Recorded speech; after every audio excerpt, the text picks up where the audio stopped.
In this lesson I'm gonna give you some chord voicings for some jazz chords, and I'm gonna show you a one-bar bossa nova pattern so that you can put those two together and play a song in that style.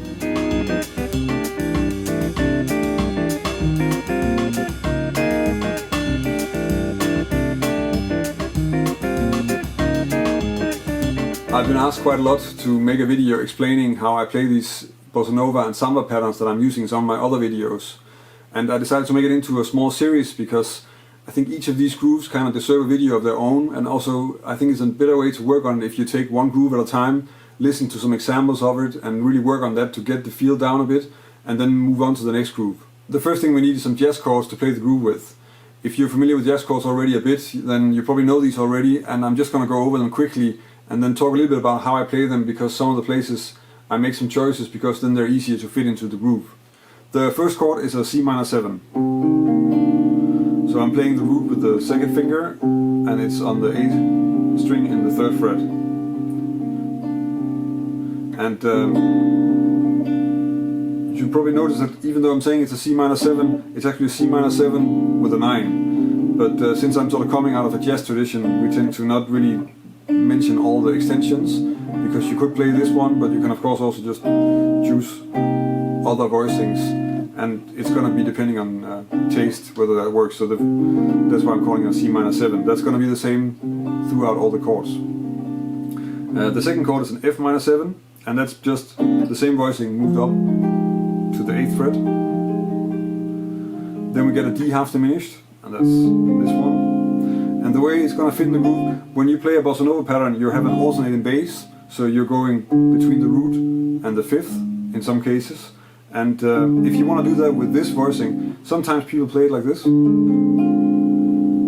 but that's going to be a little bit difficult if you want to play. So I suggest you play it like with one note, one finger, like this. Then we get a G7 with a flat 13. And then we get a 2-5-1 in the key of D flat. So we start with the same minor 7 voicing.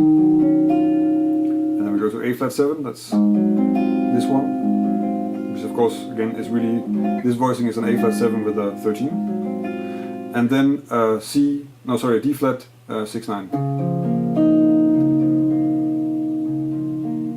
And this is somehow this is a very typical bossa nova voicing. It's used quite a lot. And you'll hear it a lot if you start checking out some of the links that I have in the description of this video and also other pieces. So this pattern actually has two layers. It has a bass level, which is just 1 and 3. And I don't know, for some reason in some tutorials they always go on about how you have to go, which I don't hear people doing that really often when I'm listening to like real Brazilian records. So what I hear more is just this 1 and 3. And then on top of the bass you have this pattern.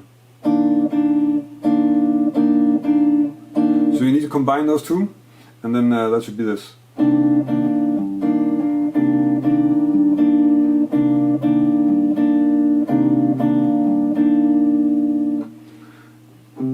So the way you want to work on this is probably just to take that pattern and just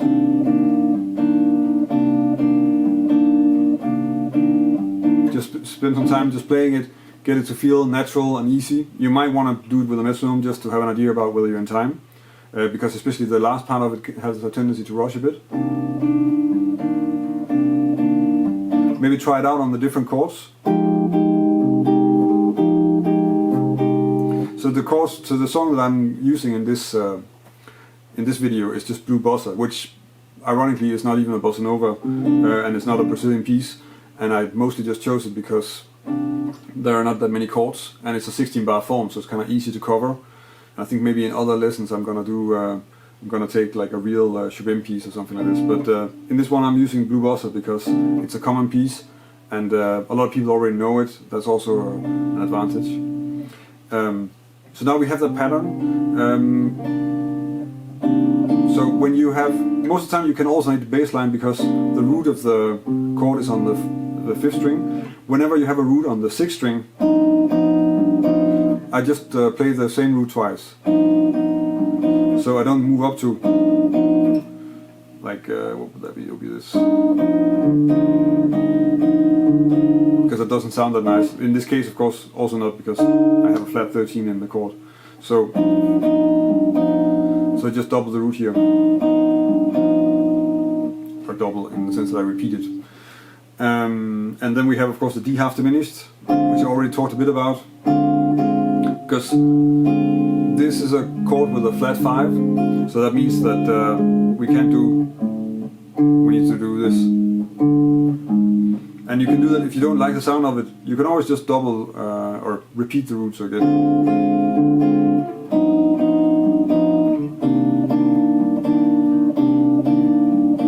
Just to play that cadence.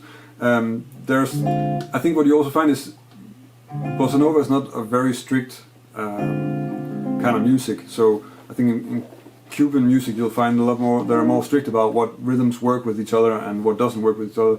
There is, of course, some of that also, but at the same time you're free to vary things quite a lot. I would say stick with the pattern. Also, the examples that I'm linking to in the description of this video are sort of good examples of how it's supposed to feel and how it sounds, and I would aim for getting that, but at the same time just be free, just try and see if you can vary it a bit, stick with sort of the main rhythm, and then just try to come up with small variations and see how it feels. I think that's the best way to sort of approach it and make it your own. Though don't be afraid to, it's like improvising with arpeggios. Don't be afraid to go back to the basics and play the whole piece just using this one pattern, just to get that to sound good. That's always going to be a good exercise, and it's always going to make this, your feeling for this groove, stronger. And that's always important to get that to work, keep on working on these sort of basic things. So to demonstrate the groove on the song, let's just go over all of Blue Bossa.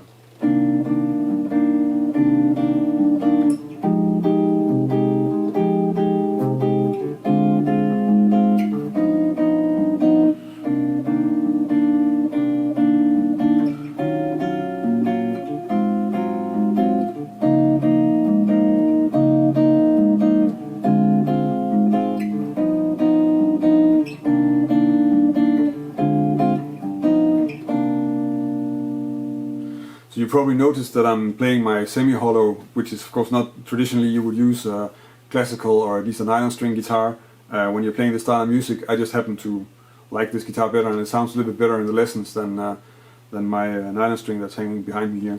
So that's why I took that one. I don't think it really matters too much for the feel and for the sound of the groove. If you want to work on this, you can also maybe check out, I'm talking about that app a lot, but there is this app for your phone that's called Drum Genius that has a lot of different loops, and one of the Bossa Nova patterns in there is actually exactly this pattern. And I think it's a good way to sort of get into the feel of it and just to try it out, to use stuff like that. You can really, I think you can learn a lot from these kind of loops where you really get like a basic version of the groove that you're trying to learn, and just to get that to feel easy to play and natural, and try and listen to how it feels in that loop is really helpful. So I can recommend checking that out. That was a Bossa Nova groove. As you can tell, this is like a slow or medium Bossa Nova groove. So that means that this is what you'll find when you hear the slower or the medium tunes. And the faster songs are usually more like sambas, and there's a kind of a different groove. And I'm gonna try to cover that in a later video. If this is the first time you see one of my videos, then feel free to subscribe to my channel. I publish a new lesson every Thursday, and I've been doing it for more than 2 years. So there's already really a lot of lessons on my channel. If you want to download a PDF of the examples that I went over here, so the chord voicings and the groove and the rhythms, then you can of course go to the article on my website. On my website you'll find a PDF download, so you can download it and check it out away from the video and away from my blog. If you're on my website, you can of course also subscribe to my newsletter if you want to stay up to date with stuff that's happening, if I'm touring, or if I'm releasing new lessons in my web store, or if I'm recording something or other things that are happening. So sign up to my newsletter and stay up to date with it like that. If you have any suggestions for topics for lessons, or questions about this lesson, then leave a comment on the video. I try to get back to everybody, and you can of course also leave a comment if you have a general question. I do Q&A videos as often as I can.